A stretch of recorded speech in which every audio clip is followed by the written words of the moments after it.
To anyone who reads this, please promise to tell my story. I need people to know about this. That's why I'm taking my time to write everything down. So if you come across this, heed my warning. Stay away from Emerald Bay. Let me start from the beginning. The first thing I remember is walking through the woods. I don't know how I got there, what woods I was wandering through, or where I was going. My mind was flickering. I had trouble piecing any coherent thoughts together. All I knew was that I had to keep walking. My clothes were torn. I wore no shoes, and the coarse ground hurt my feet. I pushed strands of hair from my eyes and felt my skin burning hot against my fingers. Noises were coming from all around me, cracking twigs and rustling leaves and growling animals. My head was spinning. My vision blurred again and again. I could hardly focus on what was in front of me as I walked. I tripped over roots a few times and stumbled but never fell. I wouldn't have been able to stand up again if I had fallen. I didn't know where I was going, but I didn't change direction once. The woods were stirring. I felt someone watching me. My whole body hurt. My legs were shaking and I expected to collapse at any moment. The fever was burning right through my body and the fried remains of my brain.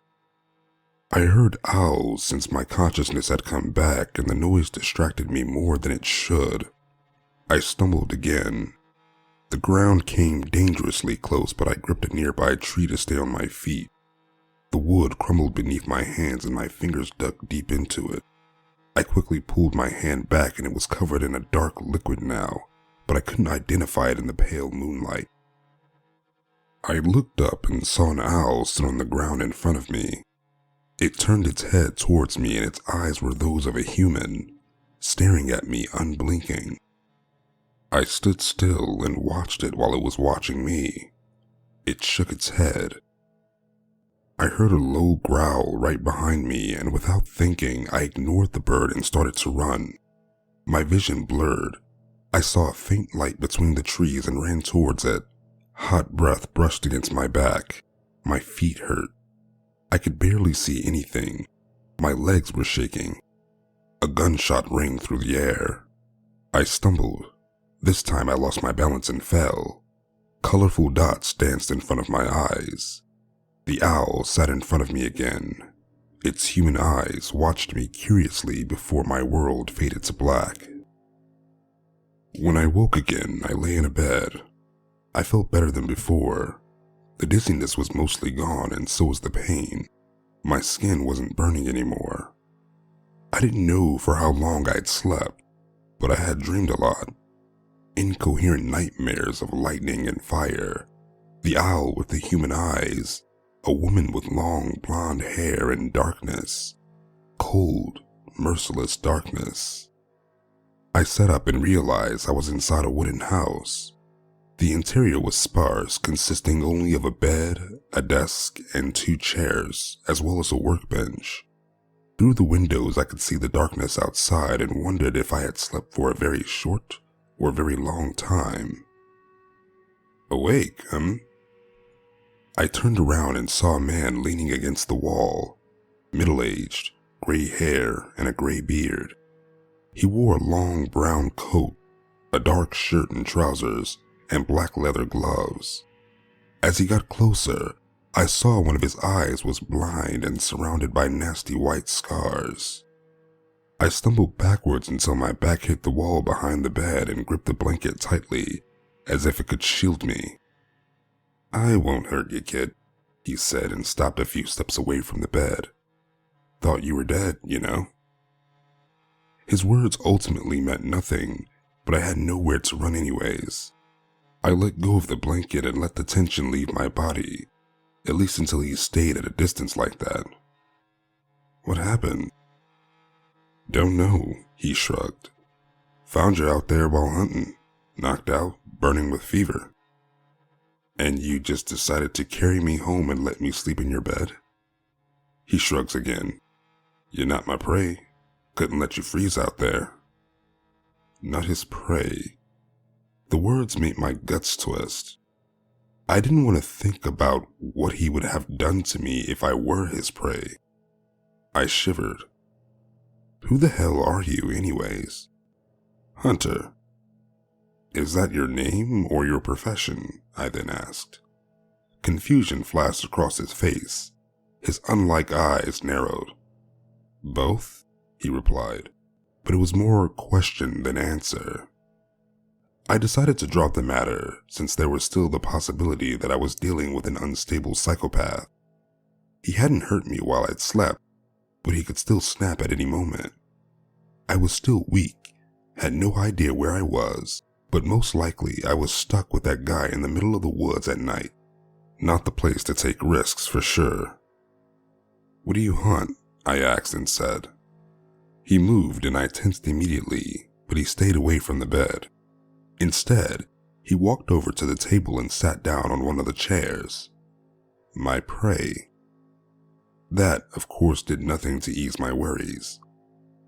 Your prey isn't human, right?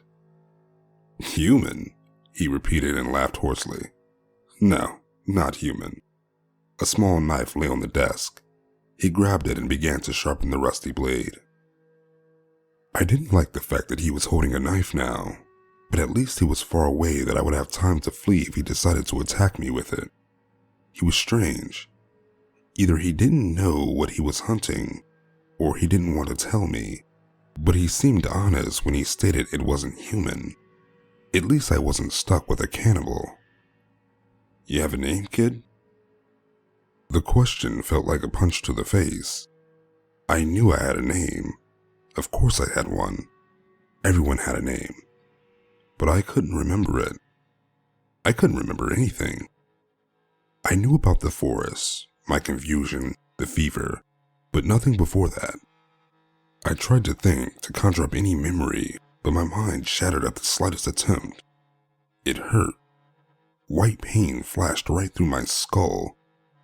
I didn't know who I was. My breath hitched. K, I finally choked out. My name. I knew my name and everything else was a blur, and I couldn't breathe because I had forgotten everything. All I had was that name and the small vignettes that flashed through my mind, the images of a woman with long blonde hair and warmth. I knew my name. Kayla Chase. I couldn't remember the woman's face. All I remembered was her blonde hair and her warmth, and that I loved her. My wife? Had I been married? I loved the woman. I was sure about that, but I couldn't remember her name. I had dreamed about her while sweating out the fever. She had worn a wedding dress in the dream, so she was most likely my wife, right? The hunter put his knife down. Breathe, kid, he told me. I'm trying. I leaned forward, desperately trying to catch my breath. Amnesia. Goddamn amnesia. I tried to think to remember, but my thoughts were bouncing back and forth. I couldn't reach anything and it hurt so much. I'm Kayla Chase, I repeated. Maybe saying things out loud would help. Got that, kid. I'm not talking to you, I snapped, still breathless. Sorry. I need to collect my thoughts. He simply nodded and turned to his knife again. I'm married, I continued. There was a car. My wife. The image is blurred, but I remember the sound of a car engine. My wife, still without a face, but smiling. The woods. My wife. She had to be somewhere here. I looked down to my hands and basically saw the small silver wedding ring with the blue crystal, even though it was no longer on my finger, lost in the woods most likely. I knew 3 things. My name was Kayla Chase. I was married. I had to look for my wife. Where am I? I asked the hunter. My house. I sighed. This wasn't going anywhere. I mean, listen, kid, he interrupts me. Don't know. You're in my house in the woods. Can't tell you more. I looked at him. An old man, skinny and sickly pale and dressed in dirty clothes, hunting a prey even he didn't know about. He couldn't tell me anything else because he didn't know. Something was so very wrong with this place. Owls had human eyes here. The thing that followed me, was that your prey? I asked him. Don't know. But you shot it, right? He shook his head. Missed. I wasn't afraid of him anymore. I was afraid of the place I was stranded in. Something was off. These woods, this hunter, the prey, the owl, my amnesia. There was something just not right about all these things, and I was still a little dizzy. Thinking about it was way harder than it should be. How long are you hunting it already? He looked confused again, blinked once, twice, and put the blade back down. A while, he answered. Time's weird. Time was certainly a lot of things, but weird was not one of the words that would have come to my mind. Maybe he was insane. It would make so much more sense to think that. Two people who have lost their minds sitting in a cabin in the woods. The owl had just been a dream of my fever-ridden mind, and so had been the prey. I cursed myself for thinking anything else. But wasn't it understandable, considering my amnesiac mind? I pointed at the window. How long until sunrise? Just told you, kid. Time's weird.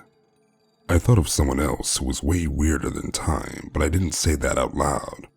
There was no reason to argue with him anyways. I had to find my wife and get out of here, wherever I was. Or maybe just get a phone somewhere and call the police. Either way, finding actual civilization was my main goal for now. Getting the police involved was part 2, and then I'd get my wife. I got out of the bed and brushed dirt and debris from my body. I need to get to the nearest town, I told the hunter. Figured as much, he replied. Shouldn't be too far if you follow the lights. He took the knife once again, spun it in his hand so the blade was between his fingers and held it in my direction. You might need this. I took the blade from him. Thank you for everything. He shrugged and stood up. Be careful out there, kid, he said and walked over to his workbench. He took the shotgun that was placed there, and I gripped my newly acquired knife tighter, ready to fight him if he decided to do something stupid. But he held it towards the ground. Need to get back to my hunt, he explained, and went outside without another word to me. Definitely insane, I decided. At least I had a weapon now. Most likely I wasn't going to need it, like, ever. But it certainly couldn't hurt to carry it around for a while. I exited the house barely a minute after the hunter had left, but the man was nowhere to be seen. Disappeared into the darkness of the forest, apparently. I turned towards the cabin again to close the door, but it had already fallen shut behind me and there was no light visible through the windows. I hadn't turned the lights off when I left. A cold shiver ran down my spine. I held onto my knife. I should reach the town and get the police involved as soon as possible. The faint light the hunter had mentioned glowed on the horizon, and I began to walk towards it. Cold wind tugged on my torn clothes and made me shiver again. I heard the owl again, but didn't turn to look at it. I didn't want to know if it still had human eyes. The town was much closer than I expected after seeing the distant lights. It was hard to say for how long I walked, considering I had no watch or phone with me. But I wasn't even exhausted when I arrived at the sign that said, "Welcome to Emerald Bay." Did I know this town? The name certainly didn't trigger any memories. Most houses lay dark in front of me. Streetlights flickered and barely lit the road. The town was deserted and eerily silent. Of course I didn't know what time it was, but Wasn't there always somebody outside? Yet the silence was absolutely deafening. I couldn't even hear cars in the distance or something. With the knife tightly in my right hand, I stepped into the road and walked towards the center of the town that was apparently Emerald Bay. There was not a single car on either side of the street, not even parked ones. The houses all looked similar, rectangle multi-apartment buildings in plain colors. Some windows were lit, but no people could be seen in them. My footsteps echoing from the asphalt was the only sound for several minutes, and I got paranoid looking behind me every few seconds because I felt watched, like something was following me. But no matter how often I looked, there was nothing to be seen in the darkness behind me. I only needed to find the police station, I thought. As soon as I got there, everything should be fine. They would find out who I am and how I got here. They would get my wife and send us home, and I could recover from the amnesia with her help. It would be okay. Of course it would be. I still had no idea where I was going. For a while, there was nothing but the road and the apartment complexes and the flickering lights. The full moon stood in a cloudless sky, and it hadn't moved an inch since I had started to walk from the hunter's house. The knife felt heavy in my hand. There was no street signs, no road names, no numbers on the houses. I've walked for a while and had yet to see a single car. I felt like I was in a survival horror game. I had liked them, right? Before? There was a faint memory of me sitting in a living room floor and screaming at a stupid jump scare. And someone next to me, my wife, I could hear her laughter as if she was actually with me. There was finally a corner right ahead of me, and I got a bad feeling. Nothing I could name, just a general uneasiness. The temperatures around me seemed to drop a few degrees as I got closer. There was a street lamp right at the corner, and it flickered so fast it almost made me dizzy. It was still silent. I held the knife in front of my body, blade facing away from me. My heart was racing. I didn't want to go. Wanted to turn around and run, yet I had no reason to. There was still nobody around. I reached the street lamp. At first, I didn't realize what I was looking at. My mind just couldn't process the sight. I was frozen in place and stared at what lay under the lamp, illuminated by the flickering light. It was bloody. Pale but very bloody, clothes tearing at the seams, remains of a police uniform on a broken body, head facing in the wrong direction, eyes wide with terror, bleeding from oh so many wounds, mouth open in a silent scream, face sliced open beyond recognition. The first human I come across in this godforsaken town was a dead policeman. I screamed in horror, disrupting an unsettling silence, and fell to my knees. I coughed and gagged and almost threw up as I finally understood that I was looking at a corpse. My body was shaking like crazy. I couldn't tear my eyes away from the horrifying sight, just stared at the backwards facing head while not being able to catch my breath. As I finally looked up, I felt my heart stop for a moment. Right in front of me stood a man. A tall man in a light gray suit and gray hat. I froze in place, unable to move even an inch. The man simply pointed at the corpse. I looked again and realized that the policeman held a gun in his broken hand. As I lifted my head again, the gray-clothed man had disappeared without a trace again, as if he had never existed at all. That's when I covered my face with my hands and started to cry. I was sick to my stomach. This town was cursed, I was sure about that. There was a dead man right in front of me. I didn't know what had killed him, and some sort of ghost had appeared right beside me, and suddenly I was sure I was going to die here. I wouldn't find a police station. Nobody would help me here. The moon still hadn't moved. I cried until I couldn't breathe anymore. My memories were still a blur.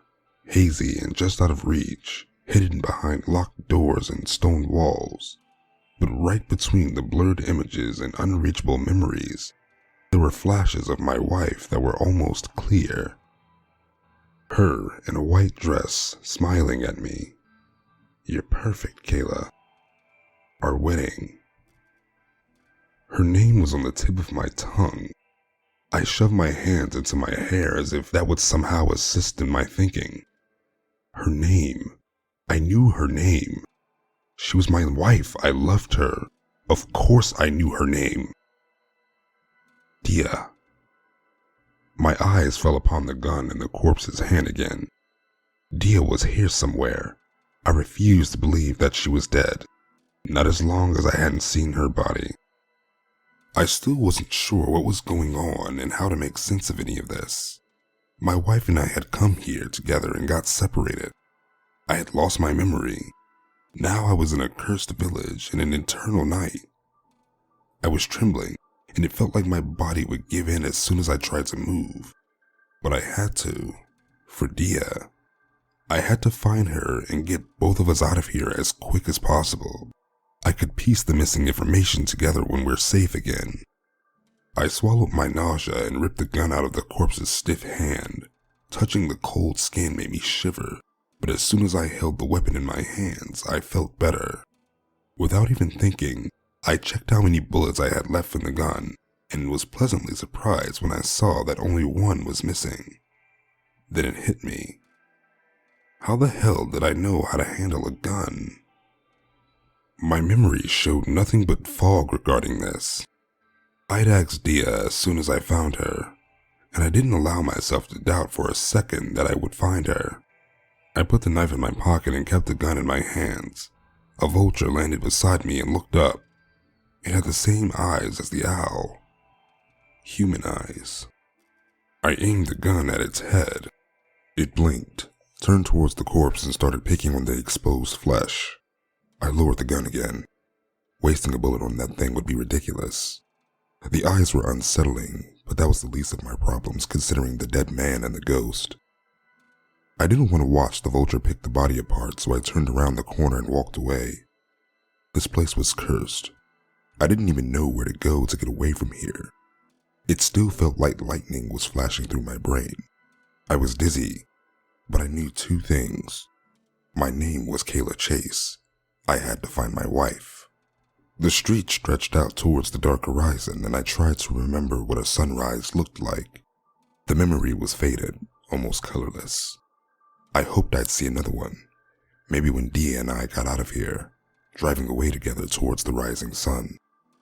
The gun was cold and heavy in my hand as I walked down the road. There were no cars, no people, just never-changing apartment complexes.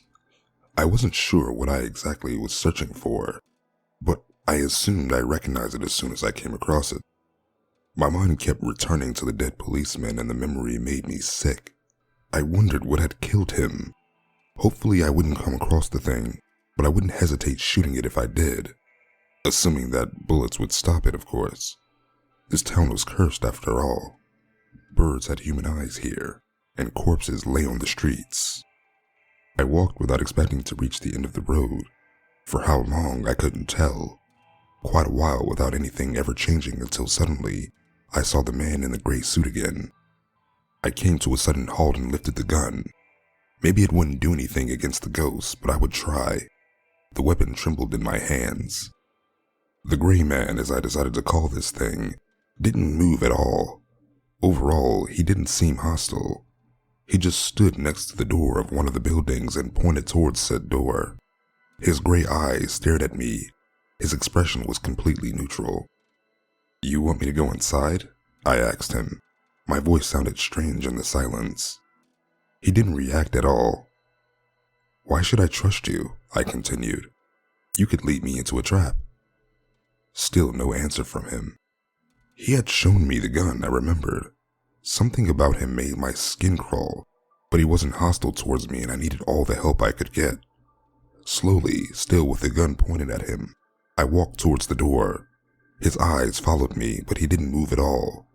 As soon as I grabbed the handle of the door, he simply vanished without a warning.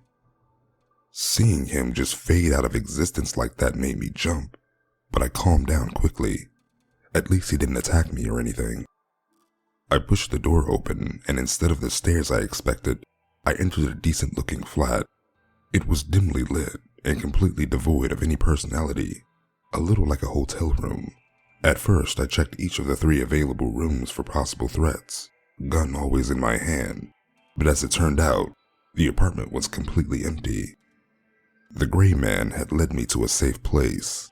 As I was sure there were no threats in my immediate proximity, I allowed myself to collapse on the sofa. My head hurt. I was confused and desperate. I barely knew who I was stranded in a cursed town. My wife was lost and maybe in danger, and I had absolutely no idea where to go. I tried to remember, tried until my head hurt even more and nothing came from it. Fragments. That was all I had. Dia's laughter, her wedding dress, the way she had smiled. You're perfect, Kayla. The car, a faded sunrise. Lightning, fire, cold, merciless darkness. In the woods, when suddenly everything was clear again. I lay flat on the sofa and cried for a life I couldn't remember. At some point, I fell asleep, and when I woke again, the light in the kitchen was turned on. I knew I had turned it off when I had left the kitchen after checking it. It took a few seconds until I had recovered from my intense dreams enough to realize what that meant. Again, my nightmares had shown fire and darkness. The pain I had felt was still echoing through my body even though I was awake now. The only pleasant thing about it had been the images of Dia that were way clearer in my dreams than in my memories. I forced myself to calm down, took a deep breath and picked the gun up. Something was right there in the kitchen. Whatever it was, I sure hoped a bullet through the head would kill it. How did I even know I could handle a gun well enough to shoot something in the head? I approached the door slowly, and just for the fraction of a second I allowed myself to hope that I would find Dia there, that the gray man had led me directly to her. The naive hope was crushed the second I stepped over the threshold. The woman that sat at the kitchen table was definitely not my wife. She was a bit older than me, maybe around 30, white-haired and pale as a corpse. She held a needle in one hand and sewed a white string in a cross pattern right through the skin of her arm. I moved slowly, not taking my eyes off her for a second, gun pointed at the head. "Who are you?" I asked. She looked up, exposing a frail face and white eyes. "Sit," she said and pointed at the free chair opposite of her.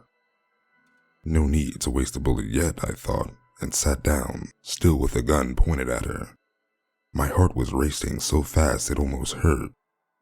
She didn't appear aggressive, but just watching her sew patterns into her skin made me nauseous. This had to be incredibly painful, for a human at least. I didn't look away for a second, but she moved faster than anyone could react. Before I could realize what was happening, she had reached over the desk and ripped the gun out of my hand, throwing it to the other side of the room. I immediately tried to reach for my knife that I still had in my pocket, but she held both of my hands with an iron grip. I jumped from my chair. It fell backwards and hit the floor with a loud bang. I tried to free my hands, used all my strength to get away, but she didn't budge. "Let me go!" I screamed at her. "Get your hands off of me, you psycho!" She held both my wrists down with just one hand and picked the needle back up with the other. I should have just shot her when I had the chance. "Have you heard the fairy tale of the girl and the dreamer?" she asked with a serene smile on her lips. "I don't fucking care," I snapped. "Put that needle away right now." She pushed the needle through my skin and I screamed. Bright, cold pain flashed through my arm. I desperately tried to get free, but the woman was too strong. "Once upon a time, there was a girl who suffered terrible nightmares," she began to tell, absolutely unbothered by my agonized screams. "She dreaded every night because she knew she had to return to her horrifying mindscapes. But she had one friend there, someone who stayed by her side and helped her. She called him the Dreamer because he had no name. She began to sew my arms together. The pain made me cry. Tears obscured my vision and I tried to blink them away. She showed no mercy, of course, just continued her cruel work. The thread was thin like a spider's web, but I wasn't able to rip it apart no matter how hard I tried to pull my arms apart. My skin ripped and bled, but the thread was too strong. She was always so scared, but the dreamer promised her that she would wake up and everything would be all right. He told her that every nightmare had an end, and she believed him. But as the time continued, the dreams became darker and more twisted, and the monsters were cruel. It turned into a hellscape, and she remembered the dreamer's promise. She tried to wake up, but A gunshot rang through the air and the grip around my wrist suddenly grew limp. I screamed once again, pulled my hands away and spun around to look at the shooter. My arms were sewn together tightly. I held them in front of my body as if that could shield me from a bullet. In the door stood a rather young man. He wore dark clothes and looked disheveled. Dark brown hair hung unkempt in his face. Dark bags were under his bloodshot eyes and he had a short beard. In his hands was a gun similar to mine and he pointed it at me. "You all right?" he asked. "You're human?" I replied instead of an actual answer, mostly because it had to be obvious that I wasn't all right with all these stitches in my arms. He lowered his gun. "Oh, thank God you're sane. I'm Jack Monroe, and who are you?" "Kayla Chase. Kay." "Nice to meet you, Kay," he said and put the gun away. "Can I help you with your arms?" I looked back at the girl that had done this to me. She lay dead on the desk, a bullet hole right in her forehead. Dark, almost black blood was flowing steadily from the wound and off the desk. I turned to Moreau again. "Yes, please." Another human in this godforsaken nightmare. Maybe things would finally take a turn for the better. I dared hope for the best again.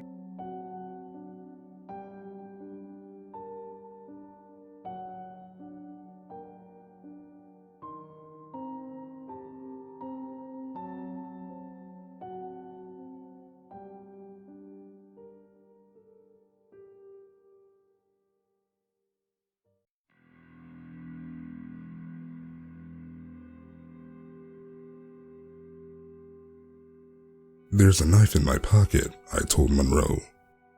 Maybe it was stupid to allow a random man access to my weapon, but he had saved my life from that creepy seamstress, and I definitely needed help. There was no way I could get the threads out all by myself. He stepped closer and retrieved the knife, thankfully without touching me any more than absolutely necessary. "I'll cut it.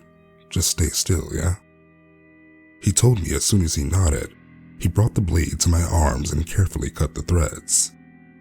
When I was finally free again, I slowly pulled the loose threads from the wounds and let them fall onto the floor. I was bleeding, but it wasn't as bad as I expected. It stung a little, nothing more. Monroe handed me the knife when I was finished. I put it away again and went to pick up my own gun from the floor. Having my weapons back made me feel a little safer. I wouldn't even be surprised if the seamstress stood up again. "What was this?"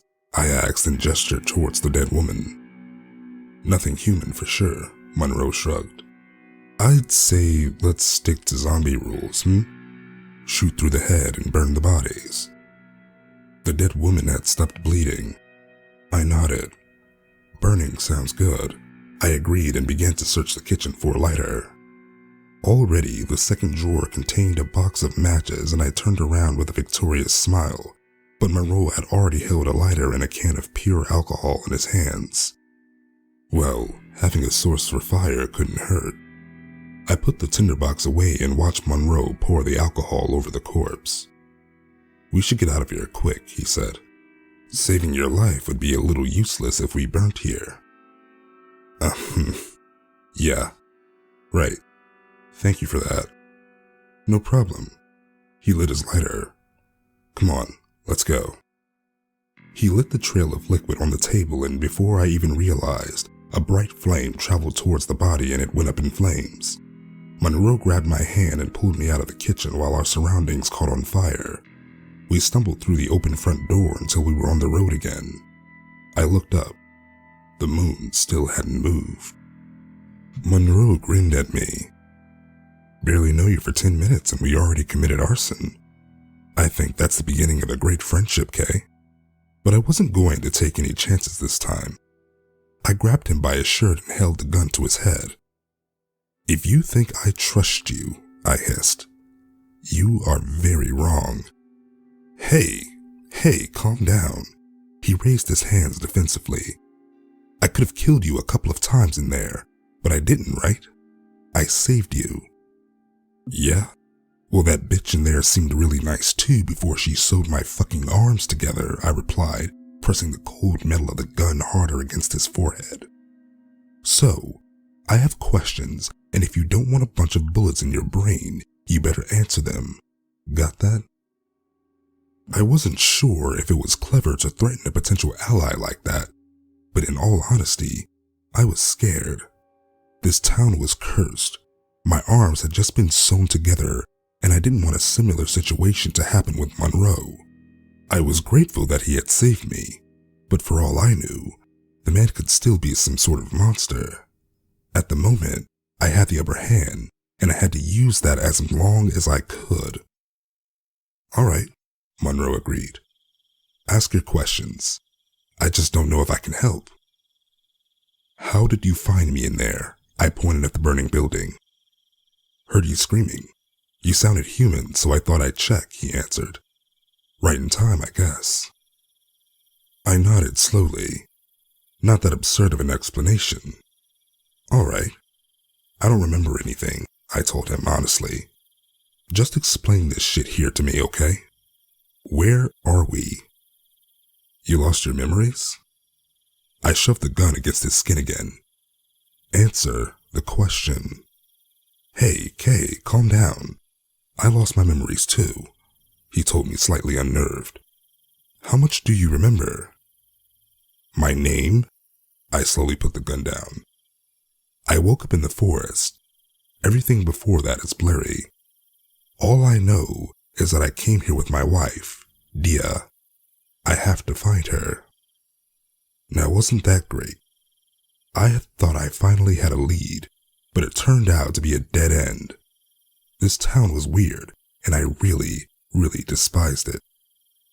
Similar case with me, except the wife, of course, he replied with a weak smile. Dia, you say? Yeah. Have you seen her? About my age, long blonde hair, really beautiful. He hesitated for a moment. No, sorry. You're the first sane person I met around here. It felt horrible to get my hopes crushed over and over again. I was grasping at every little thread only to have them crumble at the slightest touch. Dia was out of reach. I knew she was somewhere near and still had no idea how to find her. My head hurt again. We should stick together, Monroe said. As far as we know, we're the only sane people around here. Except Dia. I refused to believe she had died. She was all right. I would find her. I would take her home. Except your wife, he agreed. You know what? We'll find her and get out of here. How does that sound? Too good to be true. I crossed my arms. So, are you in? He asked, holding his hand out. We should give it a try, at least. I mean, we handled the psycho seamstress, didn't we? My arm still stung from the stitches. I thought handled was an overstatement considering how we had managed to kill her, but the end result was all the same. We had won against something inhuman. We had survived in this nightmare up to this point, and in all honesty, I knew he was right. Staying together would be safer. I grabbed his hand. Fine, we're partners. For now. He smiled. Arsonist buddies it is. I'm sure that'll be fun. I wish I had your fucking optimism, I replied sarcastically and rolled my eyes. I looked back to the house we had left and saw the remaining flames glow dimly through the windows. I would definitely need therapy when this was over. So, any idea where to go? I asked my new partner. It wasn't like I trusted him. The gun was in my hand, the knife within reach. I wouldn't let my guard down around him any more than necessary. If he truly was on my side, great. I could need an ally. And if he wasn't, well, I wouldn't hesitate this time. Down the road, he shrugged. We'll see where that leads us. I rolled my eyes. Amazing, I muttered, but followed him regardless. We walked down the silent road, and somehow his presence was comforting to me. My distrust aside, he was a living, breathing human, and not being all alone in this cursed place was definitely reassuring. You think we're the only ones? I asked him, just to break the deafening silence. We walked side by side. I stayed maybe half a step behind him so he couldn't possibly attack me from behind, just in case. Well, you're the first person I found here after a while, I guess. Hard to tell how long with that never-ending night. He pointed up to the unmoving moon. I don't think there's anyone else. Not human, at least. I sighed. I wish I knew how he got here, and why us. I mean, the sentence was left unfinished because, to be honest, I didn't even know what I meant. Not enough to express it, at least. Why was I here? And why Monroe and Dia? How did the three of us end up here? I don't care much about the why, he answered, as long as we get out of this shit show. I stared at him and tried to remember something, but my foggy brain didn't show me anything. He looked entirely unfamiliar. You think we came here together? I asked anyways. Maybe my memory was deceiving me. Would explain some things, Yeah. He shrugged again. We'll find out when we're back in the real world. I didn't trust him in the slightest. He may have saved my life, but he was way too calm in a situation like this and too disinterested in finding out what was going on. Of course, I could only talk for myself, but I desperately wanted to figure all of this out. I wanted to remember. More than anything else, I wanted my damn memories back. So how could he care so little? We walked in silence for a while. I barely took my eyes off of him and held the gun tightly in my hand. As I noticed movement from my peripheral, I jumped a little and almost raised my weapon. But it was just the gray man, the one who had led me to the empty apartment. He stood on the side of the road, unmoving. His colorless eyes were fixed onto Monroe. "Okay," Monroe, who had noticed my little jump, asked. "You all right?" He didn't see the gray man. I wasn't sure what that meant, that the ghost was only visible for me, if it was a good sign or a very bad one. "Yeah, it's nothing. I'm fine," I quickly reassured him. If the gray man didn't want to show himself to Monroe, I certainly wouldn't mention him. We continued our walk, and I gave the gray man a questioning look as we passed him, but he did not at all react. His eyes just followed Monroe. I didn't turn around to see whether the ghost had disappeared after we passed him. My attention was focused on Monroe, who I expected to turn on me any second. He was only human, I reminded myself. This wasn't some monster like the seamstress. He was merely a man, and bullets could kill a man. And yet, nothing happened for quite some time. It was hard to say for how long, since neither the position of the moon nor surroundings changed. "The seamstress told me something, you know," I said at some point as I couldn't stand the silence anymore. "Some fairy tale about a girl and a dreamer." He didn't even bother to look at me. So, I thought I could figure out what the hell is going on here, and this little story could help. "Why do you care so much?" he replied. "For real, Kay, I don't give a shit about what this place is, and especially not about the insane rambling of some monster." I felt anger burning in my chest, bright and hot enough to almost suffocate me. My first instinct was to lash out at him and hurt him somehow, just to get the anger out. To ask him how he expected me to stay calm, almost indifferent in a situation like this. I shoved the thoughts away. I woke up in a forest, I told him instead, as calmly as I could manage, without memory and burning with fever. Excuse me that I want to know how I got in a situation like that. A forest? He finally looked at me. Yes. What's so interesting about that? He didn't answer right away, and I found myself grow tense under his tired gaze. Nothing, he then said. It's just a weird place to wake up. Maybe, just maybe I was paranoid, but at that point I was sure he was hiding something from me. My mind was racing. I was trying to figure out what to do now. He knew something. Whatever that was. I tried to think of something to say, some clever response, some question that could make him give away some details. But then I saw the gray man, pointing at another door. After miles and miles of identical houses, there was finally something different. The house the gray man pointed at was slightly smaller than the others had been, and the color was off.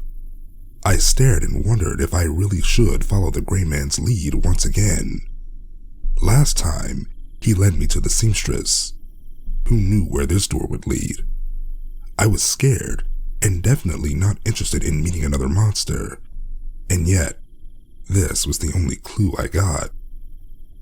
I wouldn't find Dia by walking down a never-changing road for all eternity.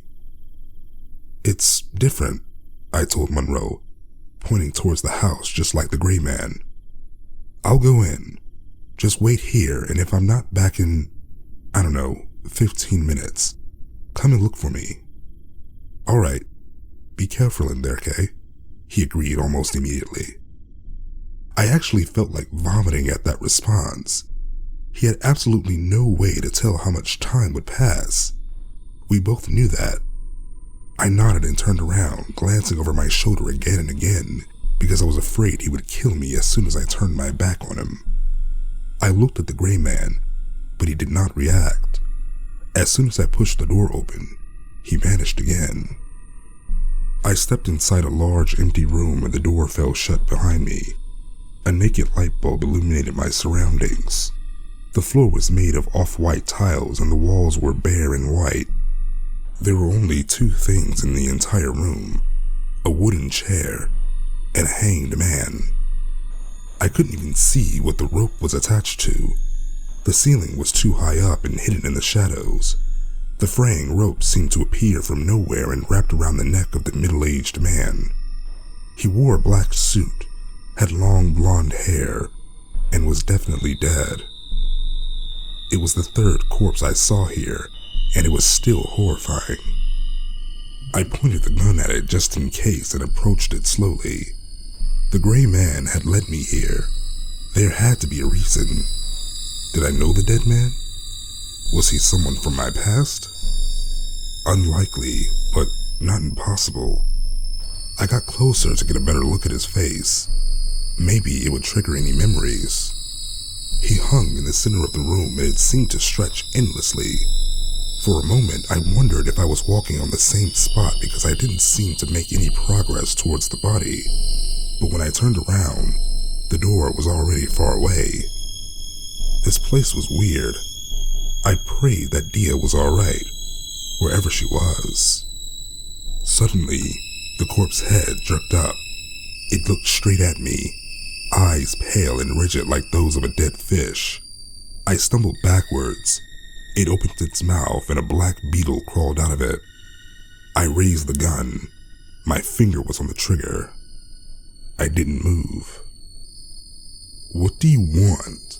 the dead man asked without moving his mouth. "I'm looking for my wife." My hands were trembling slightly. The gray man hadn't wanted me to go there. Maybe this hanged man would help somehow. I wasn't sure. I wasn't sure about anything. But Dia was lost, and I was grasping at every straw I could find, even if it meant I had to follow a ghost and talk to a corpse. The gray man had shown me the weapon. He had been on my side. "I don't know your wife," the hanged man answered. More beetles crawled out of his open mouth and scattered all over the body. Of course he didn't. "Do you know the fairy tale of the girl and the dreamer?" I asked instead. I still felt like the story had some sort of significance, and I would follow every little trace that could lead me to Dia. However unlikely it was, even if it would only help me to understand this place a little better, it was at least a start. "I do." "What happens after she tried to wake up? After the nightmares turn to violent?" "She tries to wake up, but she can't," the dead man spoke.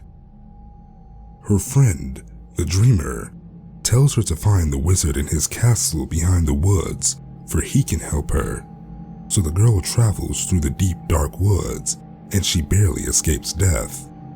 Vile beasts hunt her through the forest, but she manages to outrun each of them. Some of the beetles crawled over to me and began to climb up my body. I slapped them away.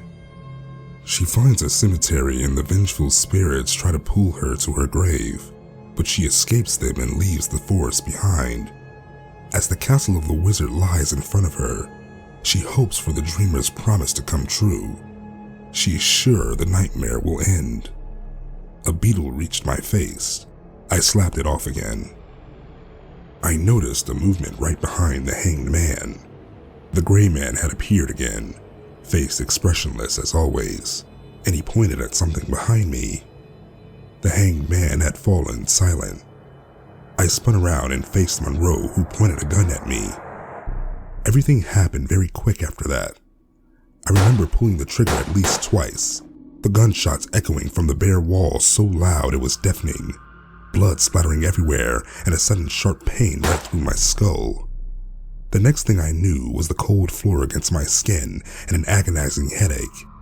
I felt lightning strike in my brain, painfully bright light flashed behind my closed eyes. Everything was too hot, too cold, too much. I was hyper-aware of the torn clothes touching my skin, of the cold tiles under me. Every fiber of my body screamed in terror as I realized I had been shot. I don't know how long I lay there, trying to piece a coherent thought together. My mind was flashing, breaking, burning. All I could think was that I should be dead already, that a bullet had pierced right through my head, and it shouldn't take that long for me to die. I opened my eyes and everything was too bright.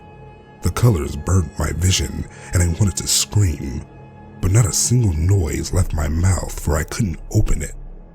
A beetle crawled over my face again. Its tiny legs felt way too heavy. After what felt like seconds and days at the same time, a soothing darkness took over, and I was sure it was over by now. I was dead. The shadows eased the pain and swallowed the bright lights in my head. The lightning strikes finally ceased, and I was able to breathe again. Had I held my breath? I couldn't remember. When I opened my eyes, I was still alive. I stayed down at first, still dizzy after what had happened, and looked at my surroundings. Monroe, the damn traitor, was gone. A pool of blood on the floor was the only indication that he had been there. The hanged man was lifeless now, his head hanging low and his eyes closed. Black beetles were scattered all around me, some climbing around on my body. The gray man was gone. The bullet must have missed, I thought. Yet I slowly raised my hand to my forehead and it came away bloody. I turned around and found a puddle of blood behind me where my head had lain, as well as a bullet. Jack Monroe had shot me in the head. I was still alive. I stumbled onto my feet and hastily brushed the insects off my body. I should be dead. By all accounts, I should not be alive, and yet Here I stood. A bullet through my brain had left me with nothing but a bloody face and a slight headache. I didn't understand. There was not a single explanation I could come up with. I wanted to go home with my wife. This was insanity. Monroe was gone and I was worried where he was, afraid that he could attack me again at any moment. And yet, what could he do? I had survived a deadly gunshot. Maybe he had no option to kill me, for whatever reason. Was he a ghost too? Could he not interact with a living person like that? Could he not harm them? What if that was the case? Why had I bled? I felt sick. The hanged man stayed motionless and I figured there was no use staying in this room.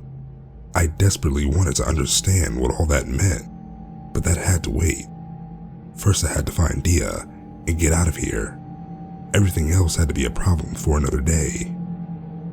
I picked the gun off the floor, checked that the knife and the tinderbox were still where they were supposed to be, and walked towards the door. The room didn't stretch this time.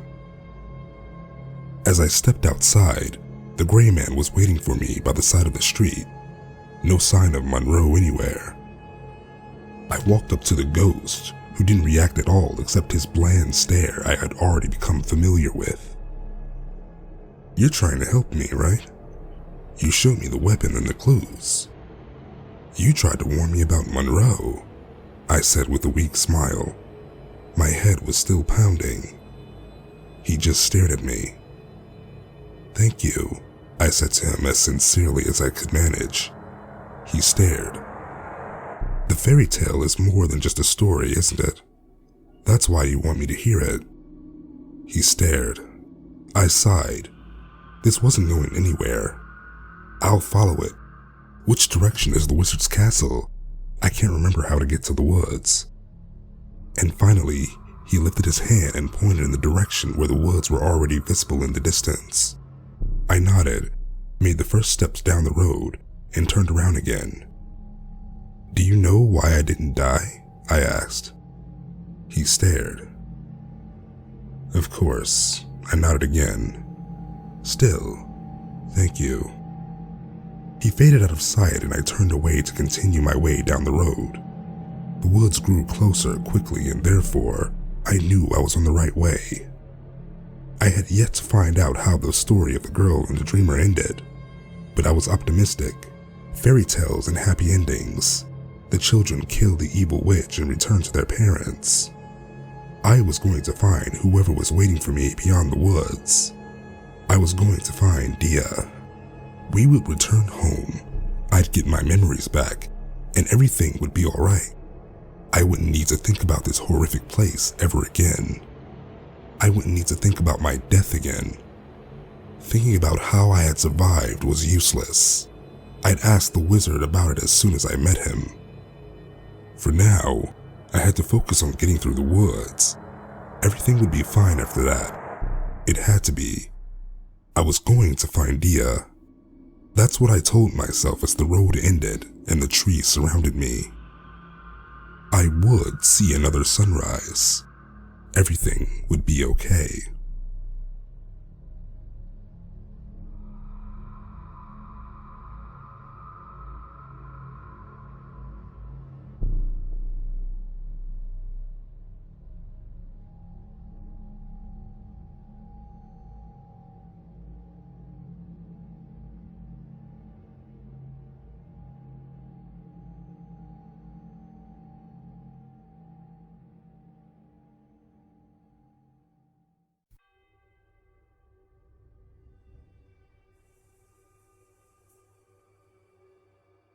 The woods were dark. Large trees drowned out the moonlight, and yet it was always bright enough for me to see my surroundings. The eerie silence had returned once more. All I could hear were dry leaves and twigs breaking under my feet. The fairy tale had mentioned beasts who hunted the girl through the forest, and I sure hoped the story wasn't to be taken literally. The prospect of finding Dia was all that kept me on my feet. At least my headache slowly faded, and therefore no lasting damage seemed to be done by the gunshot. It still scared me to no end that I had survived a fatal wound without any consequences, but at the moment I was simply grateful. I had no time for anything that slowed me down. I didn't have to walk far until I reached the hunter's cabin, the place where my little nightmare journey had begun. Dim lights were visible through the windows, and I contemplated walking in and visiting him. I approached the window. The formerly warm and welcoming house was cold now. The temperature seemed to drop as I got closer, and I shivered. Through the window, I saw the hunter's body, pale and lifeless, his shotgun on his desk in front of him. His eyes were rigid as he stared straight ahead, unmoving, dead. I forced myself to blink the tears away. The man who had saved me in the woods, who had given me a place to rest and a weapon to defend myself, had died. The lights grew dimmer and dimmer inside the cabin. I wanted to say something, some sort of last words, an apology, a goodbye, but the words were stuck in my throat. I turned around and faced the human-eyed owl again. It sat on the ground in front of me, and we stared at each other for a moment in complete silence. The lights went out behind me. There was nothing left to do here. I had to continue my way towards the wizard, find Dia, and go home. That was all the reason I had left. I ignored the owl and walked deeper into the forest. The shadows grew darker. The freezing wind tugged on my clothes. I held onto my gun like my life depended on it. Part of me expected a monster to emerge from the darkness, to find myself staring into glowing eyes and being torn apart by sharp teeth and claws, and yet, I couldn't bring myself to fear the dark. It was all too familiar to me to be afraid of it. I remembered how the shadows numbed the pain of the gunshot, how they had been there at the beginning when I had woken up, how they had drowned out the heat, the fire, the lightning. It was a faded, broken memory. Shadows devouring the blinding light, replacing the agonizing heat with their cold. There wasn't a lot I remembered. A car, a faded sunrise, a beautiful wedding ring with a blue crystal, Dia, her wedding dress. You're perfect, Kayla. Fire, lightning, darkness. The wind should freeze my skin, and yet I welcomed the chill. I walked for a while, always straight ahead, and the owl followed me. For a long time, my surroundings didn't change, but I never slowed down, never changed my direction, just walked on and on until I finally reached something that marked my progress. A car. The remains of a police car in the middle of a dirt road, crashed and burnt out, the writing barely visible on the side. I figured it had belonged to the dead policeman I had found in Emerald Bay. At least I was making progress. I paid little attention to the car, just crossed the road and continued my way. The owl stayed by my side, and contrary to my expectations, no beast ever came for me. It took forever to leave the forest behind, and at the same time, I felt like no time had passed at all. But at some point, the trees disappeared. I stepped onto an open field and found my theory confirmed. The fairy tale was true. In front of me lay a graveyard. I took a deep breath, braced myself for whatever abominations would await me there, and stepped between the graves. The tombstones continued endlessly left and right of me. Each one was black and apparently empty. No name, no dates, no flowers. I lit one of my matches and carried it carefully in front of me as if that would help keep away the spirits. Wet grass brushed my legs. The cries of ravens or crows echoed over the field, yet no bird was to be seen. The heat of the small flame radiated and clashed with the cool night air, and its light burned my eyes.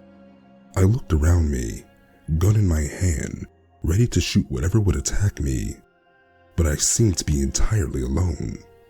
The cemetery was abandoned. Every bird cry in the distance made me jump a little. I quickened my pace until I was almost running. A gust of wind blew the match out, and I jumped as darkness closed in around me again. The full moon illuminated the graves, and it didn't strain my eyes as much as the flame had done, so I didn't light another match. My heart was racing, my fingers trembled, but I didn't slow down. The graves still showed no names. And after countless rows of identical tombstones, I reached the end of the path. A large, fancy grave blocked my way, a tombstone made of black marble with a metal cross on top of it. This one had an engraving in faded white letters. Here lies a child, died after birth, unnamed by the parents. The dates were too withered to be read. No flowers lay there, and grass grew high and messy all around the tombstone. This had not been visited in a very long time. The owl landed in front of the tombstone and looked up at me. I looked back. I walked around the grave and realized I had reached the cemetery's end, but in front of me lay no wizard's castle, but a worn-down factory. I took a deep breath.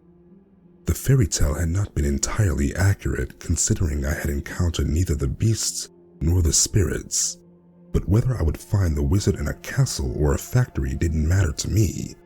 For all I cared, he could have been in a dumpster. He needed to help me. That was all. The gray man stood next to the entrance. I was on the right way after all.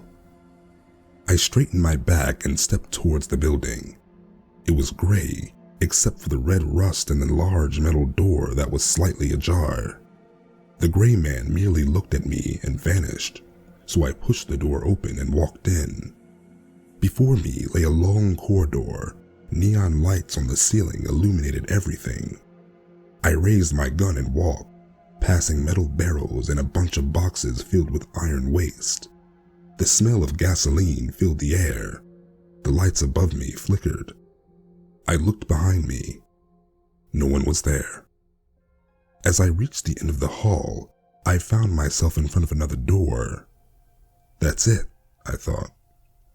I was sure I would find the wizard beyond this door, and then it would be finally over. I would find Dia. We would go home. If my role was indeed the one of the girl in the fairy tale, I would wake up from this cruel nightmare. My happy end was waiting. I opened the door.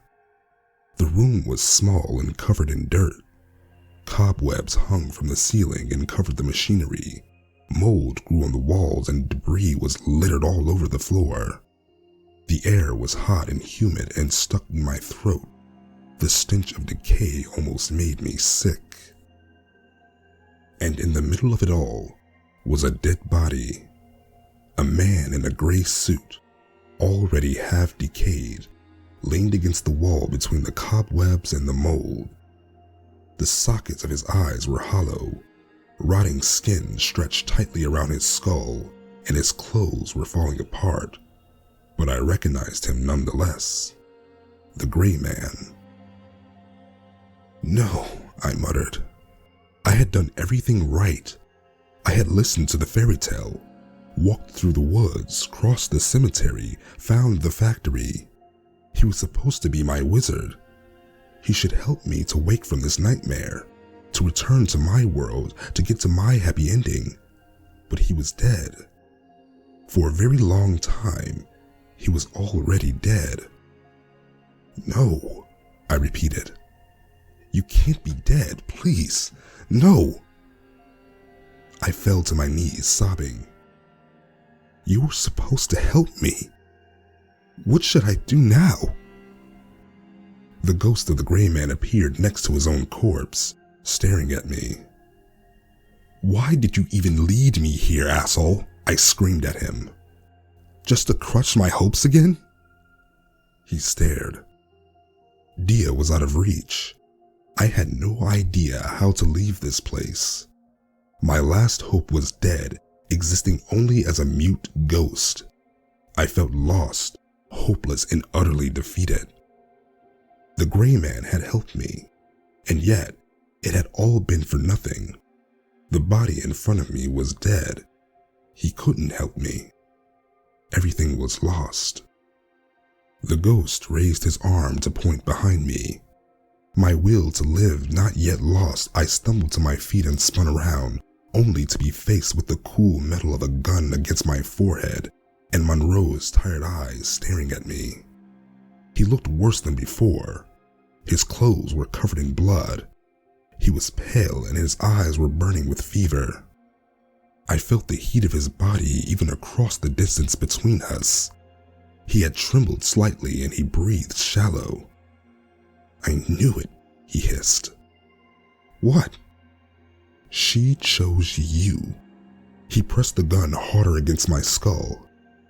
"She abandoned me because she chose you. But I won't accept it. This is my role, Kayla. You won't take this away from me. I will kill you and I will prove to her that I am the right choice."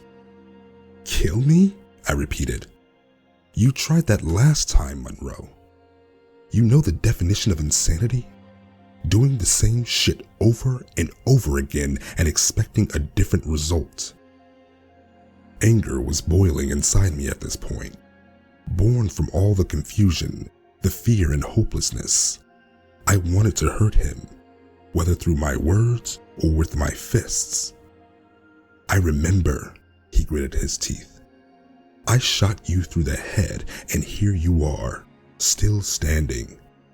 She gave you her gift, you little bitch, and she took it from me. I barely healed from your bullets. She abandoned me, and that's all your damn fault." He screamed the last words at me, face distorted into a grimace of fury.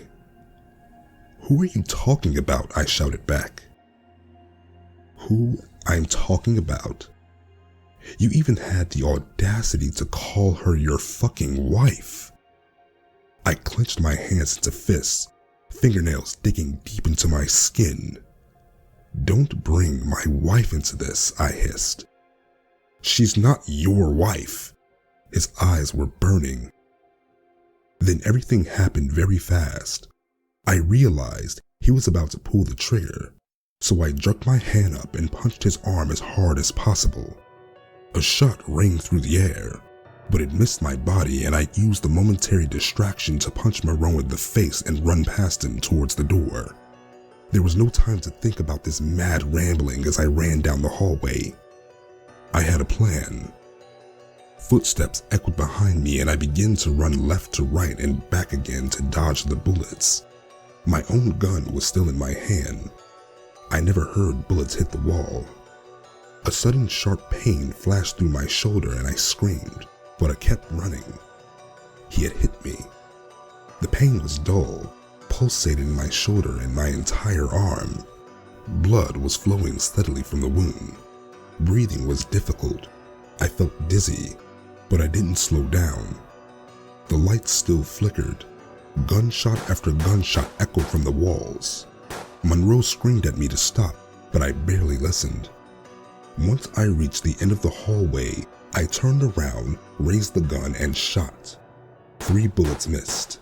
1 hit his stomach. 1 went straight through his head. He fell to the floor and I wasted no time. Next to me was a barrel full of gasoline, or at least something similar.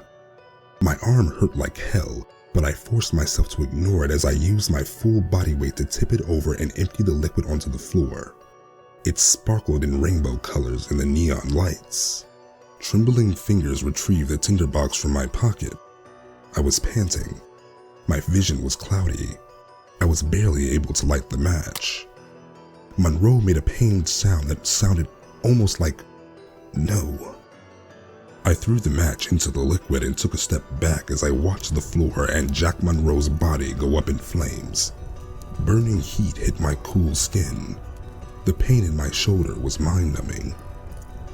Monroe was dead, once and for all. Zombie rules, asshole. I spat at his burning body.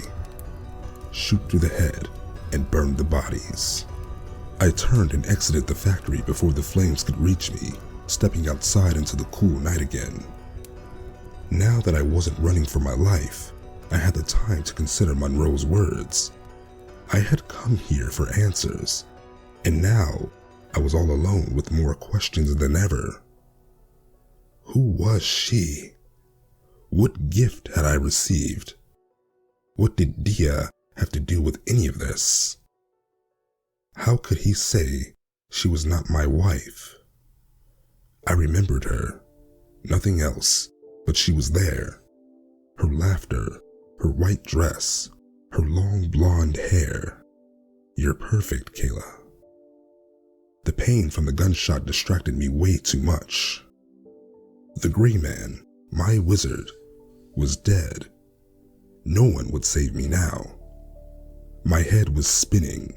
The adrenaline from literally fighting for my life left my body quickly. Bright spots were dancing in front of my eyes.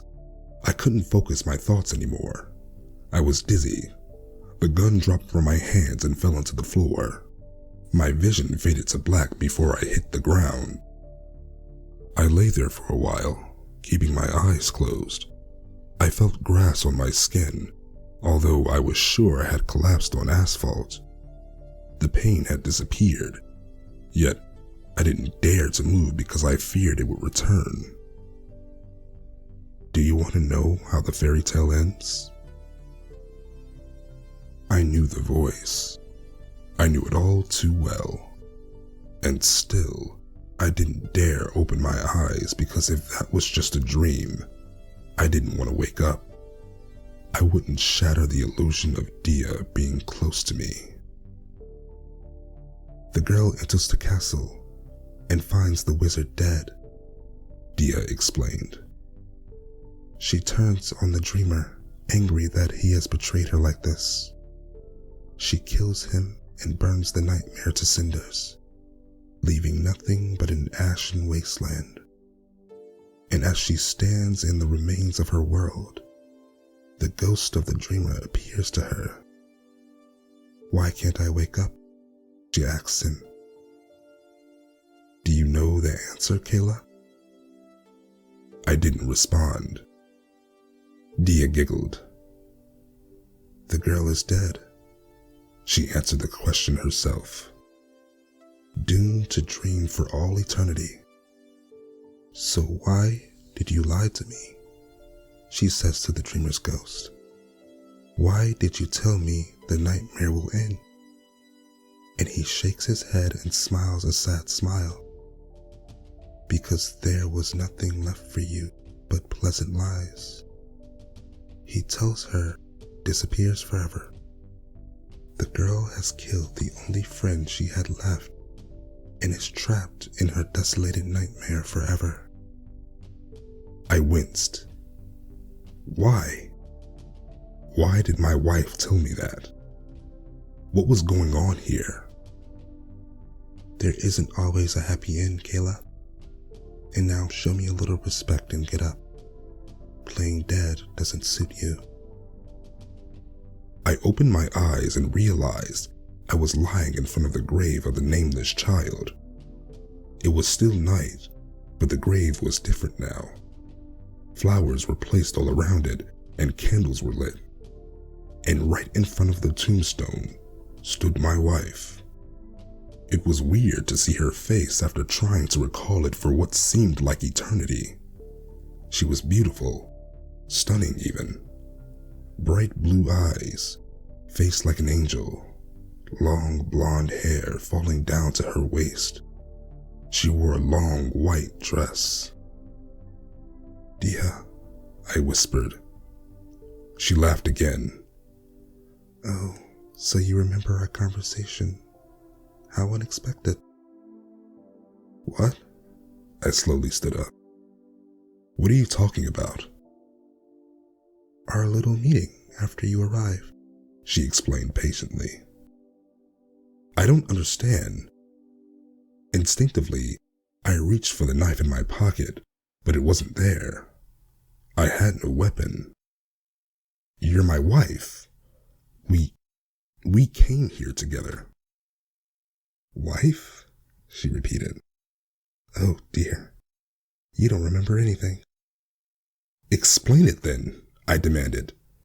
The whole situation was off, almost unreal, but vaguely familiar, like an old memory just out of reach. What is this place? Where am I? If you want me to. She leaned casually against the tombstone. This is my grave, Kayla.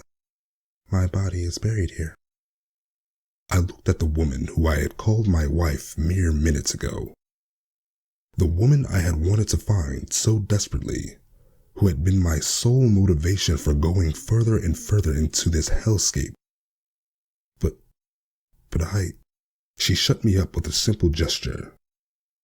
Now, as you might realize, I don't quite agree with being dead since I can still exist in dreams, which is, to be honest, not enough. I want to return to the real world, Kayla, but I need a body. A compatible one, to be exact. What the hell are you talking about? I screamed at her. Nothing of that made sense. Dia was my wife. I remembered her. Her laughter, the white dress. You're perfect, Kayla. About the people you met, all of them seemed oh so promising, and yet they didn't fit. Monroe? I didn't finish the question. He was almost perfect, she sighed. The others were nothing, reduced to insanity in such a short amount of time. He handled it well, but the madness took over after all. My mind tried to comprehend the words, but failed. I felt dizzy again and leaned into a nearby gravestone for support. Stop speaking riddles. I'm not, she replied. You're just a little slow. This was my wife, I thought. And yet, she was a perfect stranger at the same time. My memories were confusing. I felt like my head was about to explode. The seamstress and the hanged man and Monroe, they were not compatible with you? See? Not so hard when you use your brain a little. She flashed a condescending smile. Poor Jack took it a little too personally, I think. He became obsessed with me. Tried so hard to be perfect so maybe he could fulfill the role he so desperately craved. What about the ghost? The gray man? She waved her hand dismissively. Merely an echo of another failure. He's no different from the others.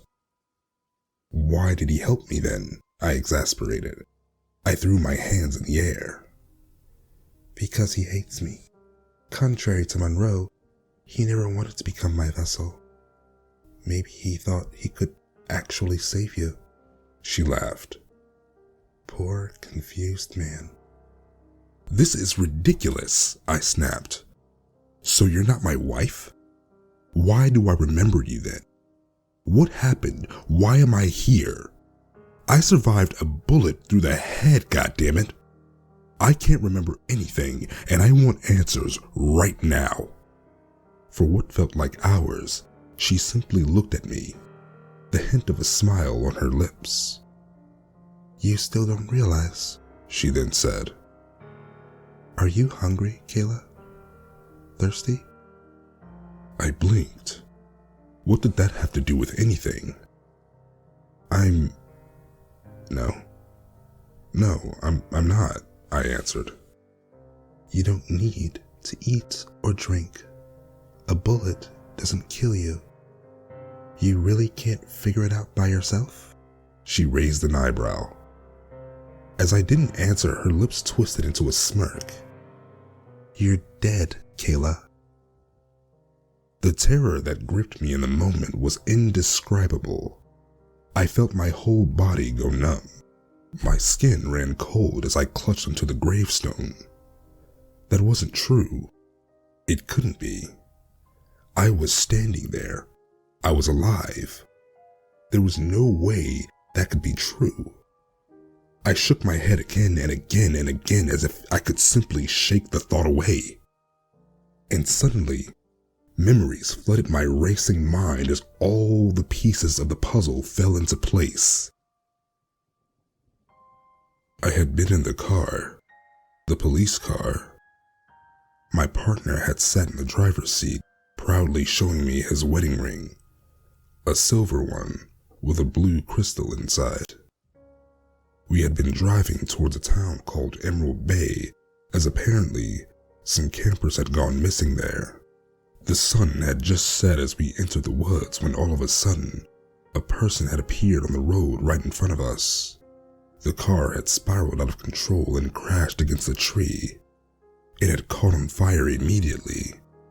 I had tried to get out, but the door wouldn't budge, and I felt the fire burning the skin off my bones. I screamed until I finally fallen unconscious. I had died at that point, and then, when I had woken up again, in this exact place, with Dia in front of me, she had asked me if I wanted to live, and of course, I had agreed immediately. "You're perfect, Kayla." She had said it with a smile, and then shadows had taken over my body, and I had woken up in the woods. My body burnt and my mind delirious from fever. The crashed car in the woods had been mine. The dead policeman had been my partner. I was dead. "Do you remember now?" Dia asked. My body was shaking. I nodded, tried to breathe, and realized at the same time that it didn't matter. I did not need oxygen anymore. I was a walking corpse.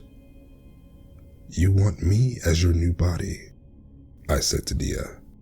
My voice sounded weak. "Oh, I would have loved to have you," she agreed. "But sadly, you don't fit. Not as perfect as I thought after all." "Then let me go." She laughed. "You died, Kayla. You're only standing here because my shadows keep your heart beating. There's no place left for you but my nightmare." I wrapped my arms tightly around my torso, drawing shaky breaths. The wife I had searched for did not exist. There was no way for me to go home. All hope was lost. "What do you want from me?" I asked Dia weakly. "For now, nothing." She stepped closer and lay a hand on my arm. "The madness will take you soon enough, and you'll bring me new bodies, just like Jack did." I shook my head again. "Never," I spat. "We'll see about that, Kayla." She turned around and walked away back towards the grave, as the world around me faded to white. I woke up in front of the factory again. The wound in my shoulder no longer existed. Now this is the end. I wrote everything down, and if this warning reaches you, please remember to stay away from Emerald Bay, no matter what reason could lead you here. I still don't understand everything, but most of it is clear now. Monroe has just saved me to sacrifice me to his beloved Dia himself. The Gray Man has saved me to spite Dia, and everybody else has just succumbed to insanity. This place is her dream, and yet somehow, it's also real. I'm afraid of what she might be capable of if she ever finds a suitable body. The moon stands unmoving in the black sky. Everything I have thought to remember is a lie. I have no wife. I'm not alive. And all I've done since I woke up in the forest has been for nothing. I won't end like the others. I won't kill innocent people and help Dia's mad goal. As soon as this is finished, I will return to the factory, douse myself in gasoline, and burn this body to ashes. I'm hyper aware of the shadows inside me, constricting around my heart to keep it beating.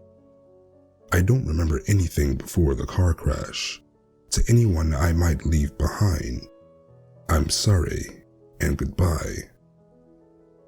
This story is over. No last sunrise for me to see.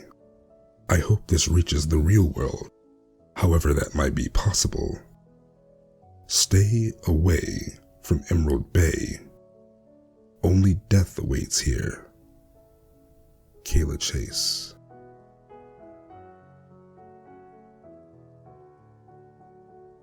This is where the diary ends. Dismissing this as a made-up story would be easy, I know, but I guess I should mention that my friends returned to the place where they found the diary. They read it too and decided against all the warnings to search for Emerald Bay. According to them, they had made it into the woods where the hunter's cabin was supposed to be when they had encountered a person with charred skin. They aren't sure if the burnt person wanted to attack them or drive them off, but they ran anyway and haven't returned there yet. They got separated though, and one hasn't come back.